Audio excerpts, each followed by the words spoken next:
नरेंद्र मोदी अपने हिसाब और अब मिजाज के लिए राजनीति करने के लिए जाने जाते हैं और नरेंद्र मोदी को अगर कोई छोटा दल या छोटा नेता आंख दिखाने की कोशिश करते हैं तो वो उनकी गलती है। हर नेता नीतीश कुमार नहीं हो सकता कि नीतीश कभी आंख दिखा लेते हैं तो कभी झुक कर मोदी को खुश कर लेते हैं।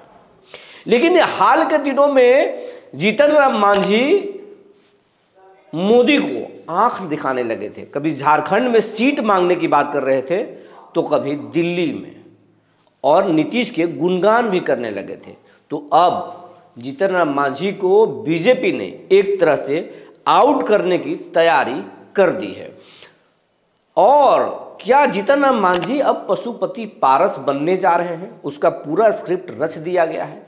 क्या कुछ पूरा मामला है और ये बातें क्यों सामने आ रही, वो आज हम आपको बताएंगे। जी नमस्कार, मैं हूं विपुल कुमार और आप देख रहे हैं सूर्य विहार डिजिटल न्यूज़। बिहार के तमाम दर्शकों से मेरा अपील है कि अगर अभी तक आपने इस चैनल को YouTube पर सब्सक्राइब नहीं किया है तो सब्सक्राइब कर लें, बेल आइकन को दबा लें। अगर आप हमें फेसबुक पर देखते हैं तो पेज को फॉलो कर लें, क्योंकि ये आपका चैनल है, बिहार का चैनल है, तमाम बिहारियों का चैनल है। आपका सहयोग मिलेगा तो अच्छा लगेगा। अब खबर आपको विस्तार से बताने जा रहे हैं। सबसे पहले हम आपको एक तस्वीर दिखाना चाहते हैं। इस तस्वीर को ज़रा गौर से देख लीजिए। इस तस्वीर में आप देख रहे होंगे कि बिहार के तमाम सांसद हैं जो प्रधानमंत्री नरेंद्र मोदी के इर्द गिर्द खड़े हैं और तस्वीरें खिंचवा रहे हैं। कल प्रधानमंत्री नरेंद्र मोदी से बिहार के तमाम सांसद मंत्री मिलने गए और जब मिलने गए तो इस तस्वीर को यादगार बनाने के लिए प्रधानमंत्री के साथ एक फ़ोटो सेशन करा लिया। लेकिन इस फोटो में आपको कहीं भी मांझी जी नज़र नहीं आएंगे। अब प्रधानमंत्री के बगल में आप देख रहे होंगे चिराग पासवान हैं, तो संजय झा हैं, ललन सिंह हैं, कई नेता हैं, लेकिन केंद्रीय कैबिनेट मिनिस्टर जीतन राम मांझी आपको इस तस्वीर में नज़र नहीं आ रहे हैं। अगर आपको कहीं इस तस्वीर में नज़र आ जाएं और हमारी नज़रों से छूट गए हों तो आप कमेंट बॉक्स में लिख करके बता दीजिएगा, ताकि आगे से हम ऐसी गलती नहीं कर पाएँ। लेकिन हमें जो जानकारी है उसके अनुसार जीतन राम मांझी इस तस्वीर में नहीं थे और उनके साथ बीजेपी ने एक तरह से खेल कर दिया। और खेल के पीछे की वजह यह है कि जीतन राम मांझी सबसे पहले तो गोल गोल बातें करके, बीजेपी को खुश करके, नरेंद्र मोदी और अमित शाह के गुणगान करके कैबिनेट में स्थान पा लिए।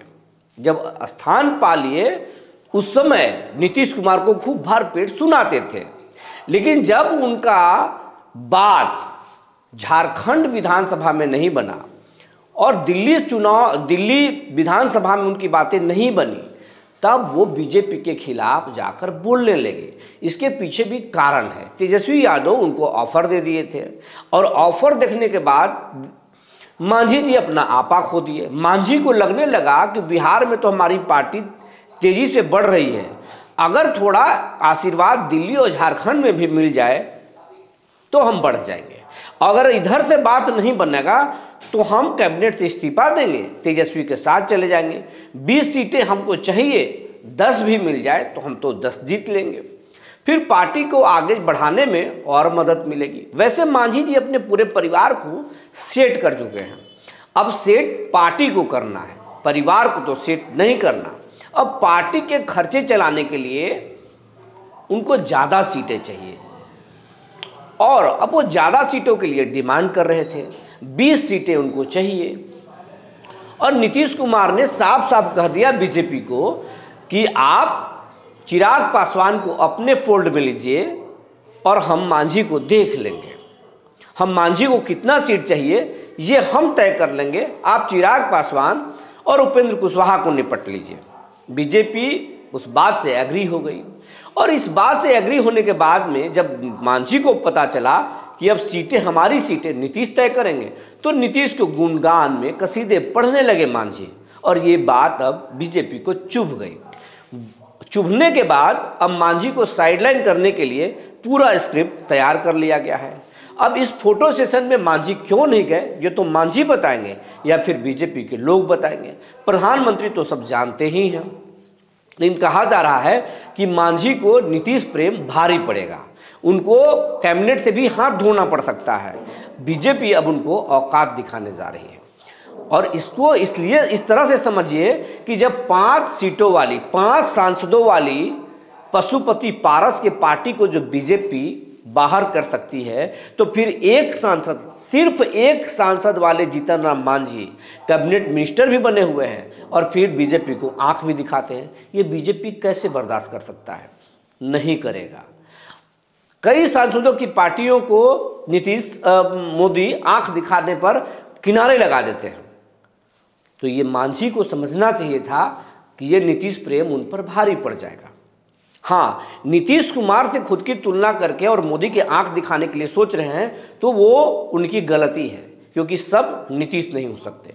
नीतीश कुमार और बीजेपी के बीच में एक नेचुरल अलायंस है और नीतीश का अपना जो एक सोशल इमेज है और बिहार के पॉलिटिक्स में अपना स्थान है, उसके कारण ही बीजेपी घुटने टेकती है। वरना नीतीश जैसे बाकी नेताओं को तो बीजेपी कब का निपटा देती है, लेकिन नीतीश कुमार की सोशल इंजीनियरिंग, उनका विकास मॉडल और उनके जो सूझबूझ हैं, उसके कारण ही बीजेपी घुटने टेकती है और नीतीश को बड़ा भाई मानती है बिहार में। तो नीतीश कुमार जैसा खुद को तुलना करना ये चिराग पासवान के लिए भी भारी पड़ सकता है, मांझी के लिए। इस बात को चिराग पासवान भली भांति समझते हैं, इसीलिए तो हमेशा वो मोदी के हनुमान खुद को कहते फिरते हैं और ये बात जानते हैं कि हम बीजेपी को आंख नहीं दिखा सकते। कई बार प्लानिंग होती है, लेकिन प्लानिंग को फिर साइडलाइन कर दिया जाता है। लेकिन मांझी जी हैं, मांझी हमेशा अपने दायरे से बाहर निकल जाते हैं। नीतीश कुमार ने उन्हें सीएम बनाया, नीतीश को ही आंख दिखाने लगे थे। उसके बाद पार्टी बनाया, पार्टी को थोड़ी सफलता मिल गई। अब बीजेपी उन्हें कैबिनेट मिनिस्टर बनाया, उनका कद बढ़ा तो बीजेपी को आंख दिखाने लगे। लेकिन ये तो बीजेपी है, बीजेपी में हंसकर मिल तो सकते हैं, लेकिन हंसकर आप निकल जाएं ये तो बीजेपी ही तय करेगा। तो बीजेपी ने एक तरीके से उनके खिलाफ पूरा प्लान तैयार कर लिया है और अंदर खाने से खबर ये निकल कर आ रही है कि मांझी जी को पारस बनाने की पूरी तैयारी है और बहुत जल्द यह खबर मिलेगी कि मांझी को साइडलाइन किया जाएगा, मांझी को निपटाया जाएगा। मांझी को अगर कोई बिहार में बचाएगा तो वो है नीतीश कुमार, और नीतीश कुमार को भी मांझी के खिलाफ पुरानी अदावत है, मांझी को वो भी अच्छे से निपटाना चाहते हैं। तो आने वाले वक्त में ही पता चलेगा कि मांझी को क्या होगा। मांझी की मुश्किलें बढ़ने वाली हैं या प्रेशर पॉलिटिक्स के खेल में मांझी कुछ नया गुल खिलाने वाले हैं, क्योंकि उधर लालू भी बैठे हैं, इंतज़ार में है कि एनडीए से कौन बागी होता है और किसको अपने साथ मिलाया जाए।